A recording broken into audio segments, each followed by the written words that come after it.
Hello viewers, welcome back to my YouTube channel. This is Shima from Shima's Blog and Cook. বন্ধুরা আজকে 12 June আমাদের নেপালের দ্বিতীয় দিন। আমরা থামেলে আছি। গতকালকে থামেলে ছিলাম, ভিডিও আপলোড করেছি। আজকে আমাদের সকালে আমরা যাচ্ছি হলো একটা চার্চে এবং এটা হচ্ছে ললিতপুরে। ললিতপুরটা হচ্ছে থামেলের একেবারে সিটি, মানে বলা যায় এটা আবাসিক এরিয়া। এখানে অনেক এনজিওস এবং বড় বড় বিল্ডিং আছে। তো আমরা ললিতপুরে ক্যাথলিক চার্চে যাচ্ছি এবং আমি ক্যাথলিক, আমার একটা ইচ্ছা থাকে যে আমি কোনো দেশে গেলে সেই দেশে একটা চার্চে গিয়ে প্রার্থনা করি।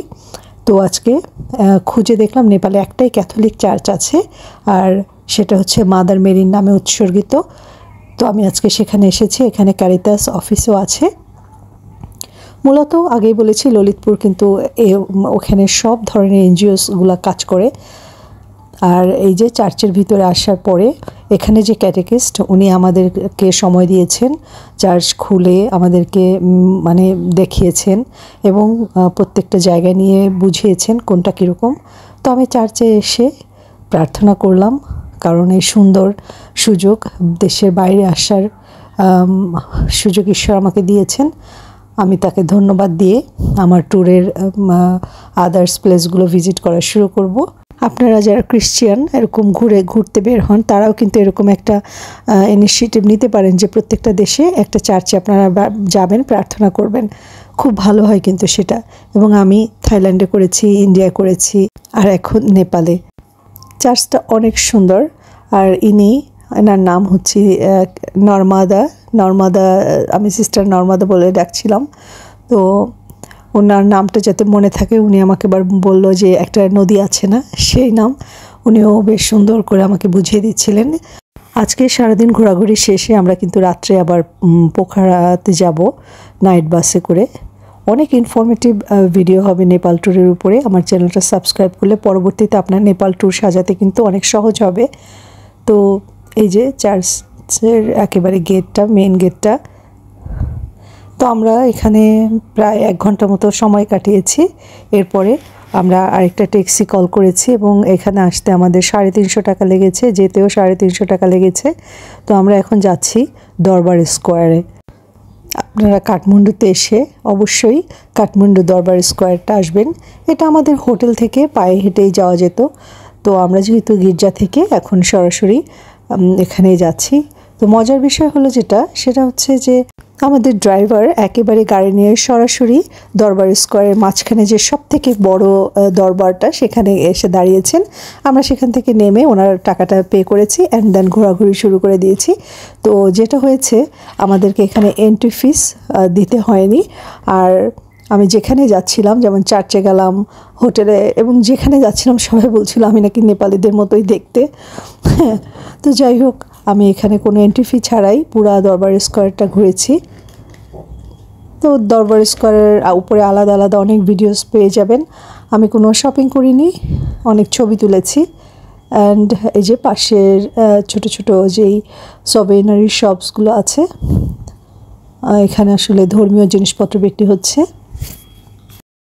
নেপাল পুরোটাই একটা ট্যুরিজম প্লেস।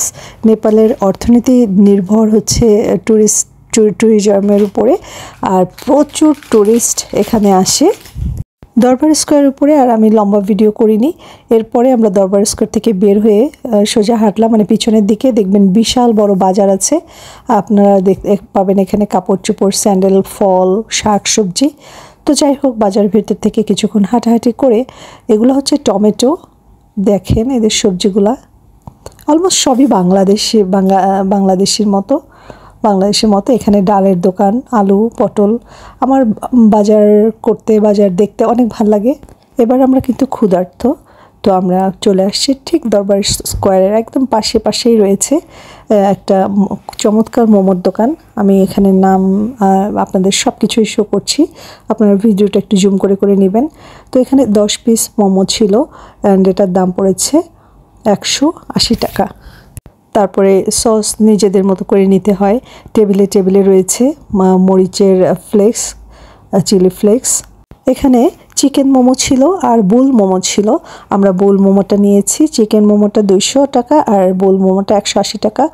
অনেক মজার ছিল, আপনারাও কিন্তু ঘোরাঘুরি করে এখান থেকে খেয়ে নিতে পারেন। আর একটা কথা বলতে চাই, সেটা হচ্ছে যে আপনারা যারা নেপালে ঘোরাঘুরি করেন ট্যাক্সি কল করতে হয়। আমি তো ট্যাক্সি কল করি ইন ড্রাইভে, কিন্তু ওদের ল্যাঙ্গুয়েজ বুঝি না। আর ওরা গাড়িটার সামনে আসলেও অনেক সময় গাড়ির নেম প্লেটে ওই মানে নেপালি ভাষায় লেখা থাকে, ইংলিশ কোনো ওয়ার্ডই থাকে না, ইভেন নাম্বারও থাকে না। তার জন্য আমার বুঝতে অসুবিধা হয় যে আসলে এটা কি আমার গাড়ি কিনা। তো আপনারা কিন্তু দোকানদারের হেল্প নিতে পারেন। গাড়িটা কল করলেন এবং উনি কোথায় আসলো, দোকানদারি কিন্তু তাদের আপনার সঙ্গে মানে কথা বলে এটা কনফার্ম করে দিতে পারে। এই তো কোথাও গেলেও কিন্তু সেরকম একটু বসলেন কোথাও, তারপরে কল করলেন এবং তাদের হেল্প নিয়েই আপনি কিন্তু উঠে যেতে পারেন গাড়িতে। একটা কোক নিয়েছিলাম। এখানে ছোট কোকগুলো আমাদের বাংলাদেশে যেটা 25 টাকা, এটা কিন্তু এখানে 50 টাকা। আর বড়গুলা কিন্তু 100 টাকা। এই বড় মানে হাফ লিটার যেটা মনে হয়। আর এই তো আমরা এখান থেকে একটা বার্গেনিং করে ট্যাক্সি নিয়েছি। তো আমাদের এখান থেকে এই ট্যাক্সিটার দাম পড়েছে 350 টাকা। আমরা এখন যাচ্ছি মানকি টেম্পলে। আপনারা জানেন যে মানকি টেম্পলটা কিন্তু অনেক উঁচুতে এবং ওখানে গেলে পরে আপনারা পুরা নেপাল সিটির একটা ভিউ দেখতে পাবেন। অনেক সুন্দর একটা প্লেস। তো চলেন আমরা সেখানে যাই। দরবার স্কোয়ার দেখার পাশাপাশি অবশ্যই আপনারা এই মানকি টেম্পলে কিন্তু আসবেন। এখানে আসলে এবং সিঁড়ি দিয়ে দিয়ে দিয়ে একদম উপরে চলে গেলে আপনার এত ভালো লাগবে, সেটা আপনাদেরকে আমি বলে বোঝাতে পারবো না। আমরা যেহেতু একটা লোকাল সিম কিনেছি, তো জিপিএসটা অন করে আমরা যাচ্ছি লোকেশনটা দেখতে দেখতে। তো যে কোনো জায়গায় আপনারা মুভ করার সময় এই গুগলের লোকেশনটা কিন্তু অন করে রাখবেন। বন্ধুরা, ফার্স্ট টাইম আমার চ্যানেলে যারা জয়েন করেছেন ওয়েলকাম জানাচ্ছি। আমার চ্যানেলটা ভালো লাগলে লাইক, শেয়ার, কমেন্টস এবং সাবস্ক্রাইব করতে ভুলবেন না কিন্তু। তো আমরা একেবারে চলে আসছি মানকি টেম্পলের কাছে। সবার সঙ্গে এই যে উপরে চলে যাচ্ছি। আমাদের কাছে কিন্তু কেউই এন্ট্রি ফি চায় নাই। আমার চেহারাটা মনে হয় আসলে নেপালিদের মতোই, ভাগ্যিস একদম ফরেনারদের মতো এরকম হই নাই, তাইলে কিন্তু আমার প্রত্যেকটা জায়গায় এন্ট্রি ফি দেওয়া লাগতো। যাই হোক, এই যে মানকি টেম্পল অনেক সুন্দর। এখনও আমাদের সঙ্গে মানকির দেখা হয়নি। এই যে প্রথম মানকির খবর পেয়ে গেছি। এখন আমরা কিন্তু সিঁড়ি দিয়ে উপরে যাচ্ছি। তো আমার মেয়ে বানরগুলোর সঙ্গে অনেক দুষ্টামি করেছে, সেই মজার মজার সিনগুলো আপনারা দেখতে পাবেন। সিঁড়ি দিয়ে উপরে উঠতে গেলে কিন্তু অনেক কষ্ট হচ্ছে, এরকম অনেক স্তরে স্তরে সিঁড়িতে সাজানো।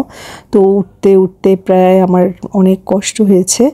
আর যত উপরে উঠছিলাম পুরো শহরটার ভিজুয়ালাইজ হচ্ছিল, একদম ছোট ছোট দেখাচ্ছিল। এই যে আমরা একদম টেম্পলের উপরে, এখান থেকে দেখেন ভিউটা কেমন, পুরা নেপাল সিটি দেখাচ্ছে। খুবই মজা লাগছিল আমার, যে নেপালে আসলে যদি আপনারা মানকি টেম্পলে আসেন দেখবেন যে অর্ধেকটা স্বাদ পূরণ হয়ে যাবে। এখানেই দূর থেকে পাহাড় দেখাচ্ছিল। অবশ্যই মানকি টেম্পলটা ঘুরবেন, আশা করি আপনাদের অনেক ভালো লাগবে এবং পয়সা উসুল হয়ে যাবে। আর এই যে বড় টেম্পলটা সব থেকে উপরে।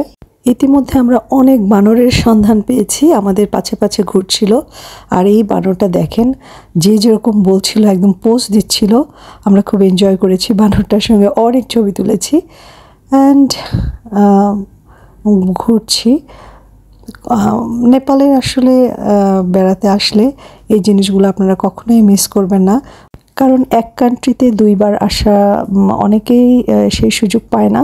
একবার যদি আসেনি কষ্ট করে, প্লিজ সমস্ত দর্শনীয় স্থানগুলো ঘুরবেন, কারণ আপনার এক খাবারে, এক হোটেলে, এক প্লেন খরচেই যদি সব হয়ে যায়, তাহলে কেন এগুলো মিস করবেন। অল্প কিছু টাকা খরচ করলেই কিন্তু এই জিনিসগুলো দেখা হয়ে যায়। তাই আমি বলবো শপিং একটু কম করেন, ঘোরাঘুরিটা একটু বেশি করেন। আর বাংলাদেশে এখন সব দেশের জিনিসপত্রই কিন্তু মার্কেটে পাওয়া যায়, তো শপিংটা বাংলাদেশেই করেন। তো নেপালে আমরা দ্বিতীয় দিন অতিবাহিত করছি। আমরা কিন্তু সকালে হোটেলটা মানে যখন চেক আউট করেছি সেই 9টার সময়, তখন চেক আউট করে হোটেলে লাগেজগুলো রেখে দিয়েছি এবং সে ঘুরছি আর বলেছি যে আমরা সন্ধ্যায় যখন গাড়িতে মানে পোখারায় যাব তখন এসে নিয়ে যাব। তো এই যে উপরে উঠলাম, কষ্ট হয়ে গেছে, এখন একটু ঠান্ডা ঠান্ডা আইসক্রিম খাচ্ছি। আমি একটা কাপ আইসক্রিম কিনেছি, আর আমার সামনে দিয়ে অনেকগুলো বানর ছিল, বাচ্চা আর একটা মা ছিল। আমি একটু কাপ আইসক্রিমটা ওদেরকে দিতে গেলাম, তো ভাবলাম পুরাটাই দিই, ওদেরকে দিয়েছি। ও মা কী করলো, খাবারটা নিয়ে একদম উপরে চলে খাচ্ছে, একটা বাচ্চাকেও দেয় নাই, এবং খুব পোজ দিয়ে দিয়ে মজা করে করে খাচ্ছিল। তারপরে যাই হোক, অনেক সময় আমরা ওখানে ছিলাম, তারপরে সিঁড়ি দিয়ে আবার বেয়ে বেয়ে নিচে চলে আসছি। এবার আমরা ডিনার করতে চাচ্ছি একটু বাঙালি খাবার, আর থামেলে ইয়াসিন বাংলা খাবারের একটা দোকান আছে, সেখানে চলে আসছি। একেবারে বাঙালি রান্না, ধনেপাতা দিয়ে ডাল, তারপরে হচ্ছে বুলের মাংস, চিকেন সবই ছিল, ভর্তা, ভাজি, ছোট ছোট মাছ, আমি ছোট মাছ, তারপরে ডাল, বুলের মাংস এবং ভাত নিয়েছিলাম। দাম পড়েছে এখানে 350 টাকা। খেয়ে একদম তৃপ্তি পেয়েছি, এবং আমি এখন শিওর যে আমি নাইট জার্নি করে কালকে সকালে পোখারা গিয়ে আপনাদের সঙ্গে ভিডিও আপলোড করব, ভিডিও শেয়ার করব। এই যে ইয়াসিন ভাইয়ের দোকানটা। তাই নেপালে এসে যদি বাঙালি খাবার খাওয়ার প্রয়োজন হয়, ছোট্ট এই দোকানটিতে চলে আসতে পারেন, খেয়ে তৃপ্তি পাবেন। তো থামেলে এসে আমাদের হোটেল থেকে আমাদের লাগেজটা নিয়ে তারপর ট্যাক্সি কল করে আমরা চলে যাচ্ছি বালাজু বাস কাউন্টারে। সেখানে আমাদের বাস আসবে, এবং কোন বাস পোখারা গেলাম, কত পড়লো, বাসের কন্ডিশন কেমন ছিল, সব কিছু নিয়ে আরেকটা ভিডিও থাকবে। এটা ছিল AC tourist bus, luxury, and খাবার সাপ্লাই করেছিল, বাসের মধ্যে ওয়াশরুম ছিল। সব কিছু মিলে চমৎকার দিন কেটেছে সেকেন্ড দিনটা। আর কালকে থার্ড ব্লগ পোখারা থেকে শুরু হবে। আশা করি আমরা সুন্দরভাবে পোখারায় পৌঁছে যাব। আজকে বিদায় নিচ্ছি, সবাই ভালো থাকবেন, সুস্থ থাকবেন, চ্যানেলটিকে সাবস্ক্রাইব করবেন। বিদায় নিচ্ছি, টাটা।